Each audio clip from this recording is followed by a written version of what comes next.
Hello বন্ধুরা, আসসালামু আলাইকুম। আশা বেশপুরিতে আবার একটা নতুন রেসিপিতে আপনাদের স্বাগত। আজকে আমি রেসিপিটা করব গরুর মাংসের রেসিপি। আজকে আমি অনেক দিন পর রান্না করব।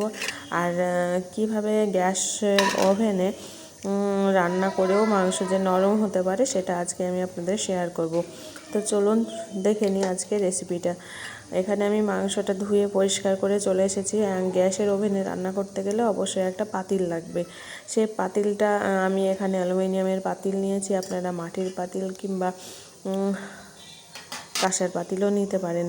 তো এখানে আমি অ্যালুমিনিয়ামের পাতিল নিয়েছি। তাতে গরুর মাংসটা প্রথমে দিয়ে দিলাম। তাতে গরুর মাংসতে একটু মশলা বেশি লাগে, তার জন্য আমি এখানে কাঁচা লঙ্কা, পেঁয়াজ, গোটা রসুন, হলুদ গুঁড়ো, লঙ্কা গুঁড়ো, লবণ, তেজপাতা সব কিছু দিয়ে আমি কিন্তু এখনই পানি মেশাবো না, সব কিছু দিলাম। তেলও দিলাম।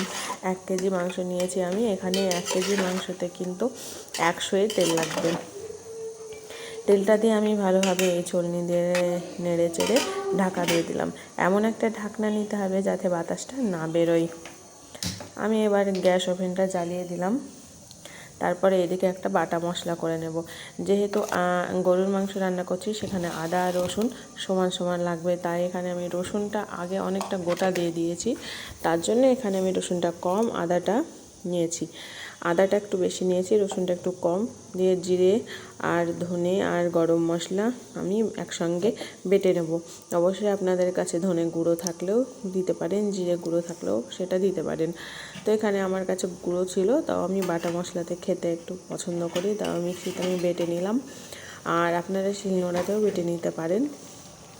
মিক্সিতেও বেটে নিলাম। তারপরে দেখুন অনেকটাই পানি বেরিয়ে গিয়েছে। আমি মাংসটা এইভাবে একটু নেড়ে চেড়ে নিলাম।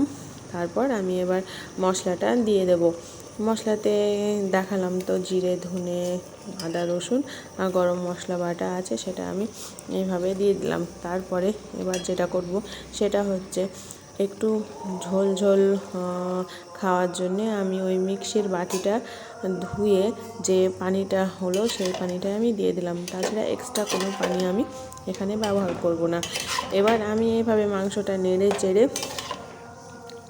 ভালোভাবে নেড়ে নিলাম যাতে মশলাটা সব মাংসের ভিতরে ঢুকে যায়। তারপরে আমি আবার সেই একটা থালা নিয়ে, যেটাতে কম বাতাস বেরোবে সেরকম একটা থালা নিয়ে আবার ঢাকা দিয়ে দেবো। হাই হিটে 15 থেকে 20 মিনিট করে নিয়ে যদি লো ফ্লেমে আধ ঘন্টা মতো রান্না করা যায়, তাহলে মাংস কিন্তু একদম নরম তুলতুলে সেদ্ধ হয়ে যাবে। বয়স্ক, শিশুরা সবাই খেতে পারবে। এভাবে আবার নেড়ে চেড়ে দিলাম। এবার লো ফ্লেমেই অনেকটা আধ ঘন্টা মতো ঢেকে রেখেছিলাম। তারপরে তুলে নাড়লাম। অনেকটা সেদ্ধ হয়ে গেছে, তবে আমি এতটা ঝোল যারা পছন্দ করেন তারা এই মাত্রই নামিয়ে নেবেন।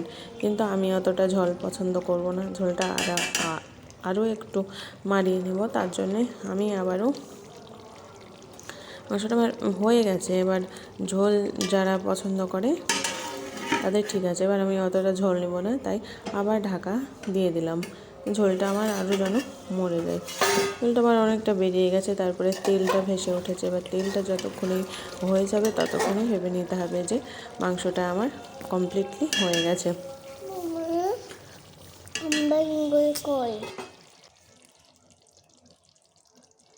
এবার আমি সব শেষে জিরে আর গরম মশলা, ধনের সঙ্গে একটা ভেজে যে গুঁড়ো করে রেখেছিলাম সেটা আমি ছড়িয়ে দিলাম। তারপরে এবার আমি নামিয়ে নেব। তো আজকে আমার এই গরুর মাংসের রেসিপিটা আপনাদের কেমন লাগলো অবশ্যই আমাকে কমেন্ট করে জানাবেন। আর অবশ্যই গ্যাসে রান্না করলে এইভাবে একটা রান্না করে দেখবেন, আশা করছি ভালো লাগবে। আজকে এই পর্যন্তই। আল্লাহ হাফিজ।